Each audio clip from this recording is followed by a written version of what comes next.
Imagine this, an autumn day in 1928. A vicar walks through an ancient English churchyard, his breath visible in the crisp air. Beneath his feet, the frost has been working its magic overnight, heaving the earth, shifting stones that have rested undisturbed for centuries. Then he sees it, a massive stone object protruding from the ground, pushed upward by the freezing and thawing of the soil. He kneels down, brushes away the dirt, and realizes with shock what he's discovered. This isn't just any stone. This is a sarcophagus. And not just any sarcophagus, but one that had been hidden in a desperate midnight operation over 260 years earlier to protect it from religious fanatics who were destroying everything sacred they could find. What the Reverend Lionel Smithard Lewis had stumbled upon that day was nothing less than the stone tomb of Joseph of Arimathea, the man who, according to Christian tradition, provided the burial place for Jesus Christ himself.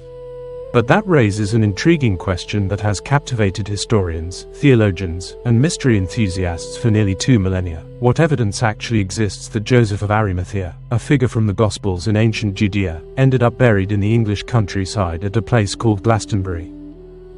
The answer to that question takes us on a remarkable journey through 15 centuries of documentation, royal excavations, sacred relics, and legends that intertwine with the story of King Arthur and the Knights of the Round Table. It's a story where historical fact and medieval legend become almost impossible to separate, and where the physical evidence, a stone sarcophagus that can still be visited today, stands as a testament to one of Christianity's most enduring mysteries.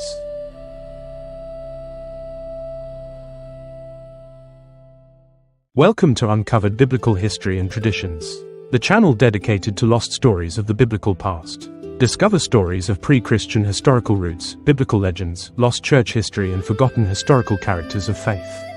It is very helpful if you hit the like, subscribe, and share. Help build my channel, and let's take a look together into these uncovered forgotten tales. Let's start with the man who spent most of his 86 years piecing this puzzle together. Reverend Lionel Smithard Lewis wasn't just the vicar of Glastonbury. He was an obsessive detective of the past, someone who dedicated his entire adult life to searching through age-old archives, examining ancient manuscripts, and verifying yellowed documents to substantiate whether the legends about Joseph of Arimathea were merely pious fiction or had roots in historical reality. What Lewis discovered was far more compelling than he could have imagined. The earliest written record comes from a man named Maelgwn of Avalon, writing around 450 AD, less than 400 years after the time of Christ. Maelgwn documented that Joseph's body had been buried at the Wattle Church of St. Mary and had remained undisturbed there. For nearly 900 years, that's exactly where it stayed, resting in what would become one of the most sacred sites in all of England. Then, in 1345, something extraordinary happened. King Edward III granted a license to a London man named John Bloom to excavate and search for Joseph's body. This wasn't some casual treasure hunt. The king required permission from the abbot and monks at Glastonbury, showing the sacred nature of the endeavor. What makes this particularly fascinating is the historical precedent. Just 155 years earlier, in 1190, the bones of King Arthur had been discovered at Glastonbury. That discovery had been recorded by a monk named Ralph de Coggeshall all the way over in Essex, showing how significant these findings were considered throughout medieval England. When John Bloom and his team finally located Joseph's remains in 1345, they didn't simply rebury them. Instead, they created something magnificent. The remains were placed in a silver casket, which was then housed within a stone sarcophagus that served as the base for a shrine. This wasn't a static memorial. The silver casket was designed to be raised at will, allowing pilgrims who traveled from across Europe to venerate the relics. The stone altar tomb became one of the most important pilgrimage destinations in medieval Britain, surviving even the tumultuous period of the Reformation when Henry VIII was systematically dissolving monasteries and destroying religious shrines across England. But surviving the Reformation didn't mean the tomb's troubles were over. In 1577, the historian Holinshead mentioned in his chronicle that St. Joseph's sepulchre was still at Glastonbury. On June 2, 1662, the scholar John Ray personally visited and recorded in his itinerary that he saw Joseph of Arimathea's tomb and chapel at the end of the church with his own eyes. This is where the story takes a dramatic turn into the realm of midnight rescue operations and religious persecution. During the period known as the Commonwealth, when Oliver Cromwell and the Puritans controlled England, religious fanaticism reached fever pitch. The famous Holy Thorn at Glastonbury, a sacred tree believed to have sprouted from Joseph's staff, was cut down during what was called the Great Rebellion. When the monarchy was restored in 1662 and churchmen were reinstated in their positions, there was genuine fear that Puritan zealots would destroy Joseph's tomb just as they had destroyed the Holy Thorn. So, on a night in late 1662, just months after John Ray had seen the tomb in its original location, a group of brave souls made a desperate decision.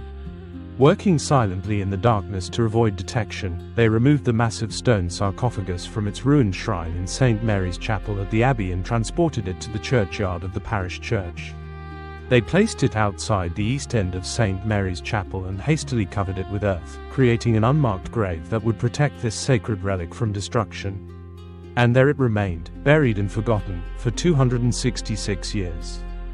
Which brings us back to that autumn day in 1928 when Reverend Lewis made his accidental discovery. The frost, working its natural process of expansion and contraction, had pushed the stone upward through the soil like an offering from the earth itself. Many believers saw this as divine providence, as if God himself had decided it was time for Joseph's tomb to be revealed once more. With help from the community, Lewis excavated the sarcophagus and had it moved to St. Catherine's Chapel in the north transept, where it was enshrined behind glass so that all generations could see what had been found. Remarkably, after spending over 2.5 centuries buried in the earth, exposed to rain, frost, and snow, the stone showed no significant damage.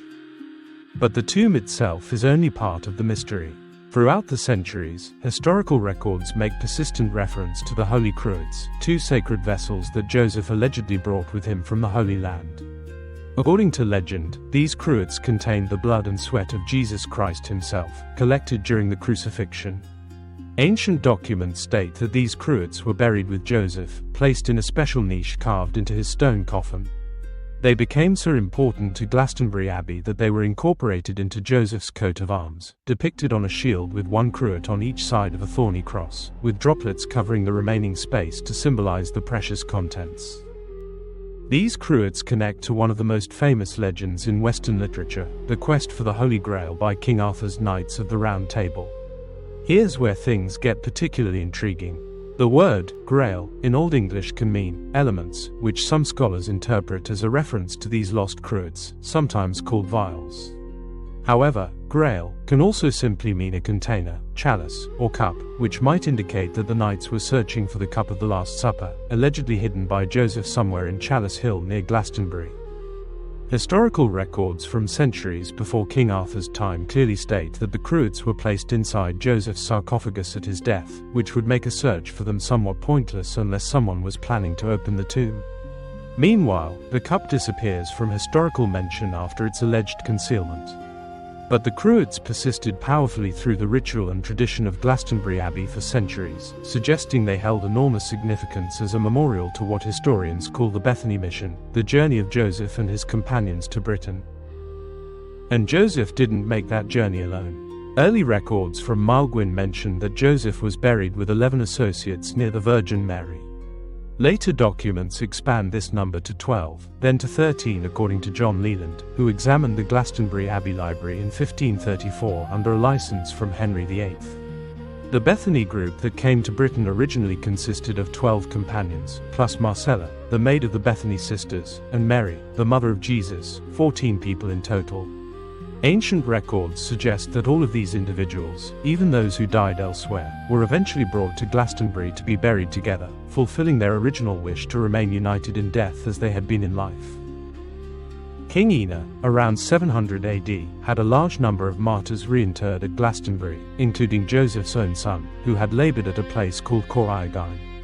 Over this son's grave, King Ina erected a church, which was excavated in modern times but has since been covered over again due to lack of funding for its maintenance.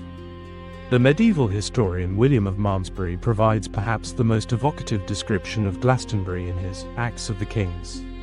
He describes what the Angles called the Old Church, the Old Church, originally constructed of simple wattle work but possessing a heavenly sanctity that radiated across the entire country. Despite its humble materials, it commanded supreme reverence. People from every social class thronged the paths leading to it. The wealthy came despite their pomp, and it became a residence for both religious figures and scholars. Malmesbury claims it was the oldest church he knew of in England, and he describes it as a repository of saints where virtually every corner contained the ashes of the holy. The very floor was inlaid with polished stone, and the altar, above and beneath, was laden with relics. The sanctity was so powerful that people feared to keep vigil there at night, and no one dared spit on the floor during the day. Anyone who brought hawks or horses into the neighboring cemetery, Malmesbury reports, departed with either the animals or themselves injured. The most sacred oath in the province was to swear, by the old church, with swift vengeance feared for perjury. So what's the answer to our original question? What evidence exists that Joseph of Arimathea truly ended up in Glastonbury? We have written records spanning from 450 AD to the 17th century. We have multiple independent medieval historians corroborating the story. We have royal excavations documented by King Edward III. We have eyewitness accounts from scholars like John Ray. We have the physical evidence of a stone sarcophagus that still exists today, preserved through an act of nature after being hidden for over 2 centuries. We have persistent traditions about sacred relics, coats of arms, and ritual practices that persisted for over a millennium. The tomb that Reverend Lewis discovered on that autumn day continues to rest in St. Catherine's Chapel, a silent witness to a mystery that bridges the ancient world and modern England, connecting the death of Jesus Christ to the foundations of British Christianity, and perhaps even to the democratic traditions that would eventually spread from Britain to shape the modern world. Whether one sees it as divine providence, historical fact, medieval legend, or some combination of all three, the story of Joseph at Glastonbury remains one of the most compelling mysteries in Christian history, and that stone sarcophagus, resting quietly in its chapel, invites each visitor to decide for themselves what they believe.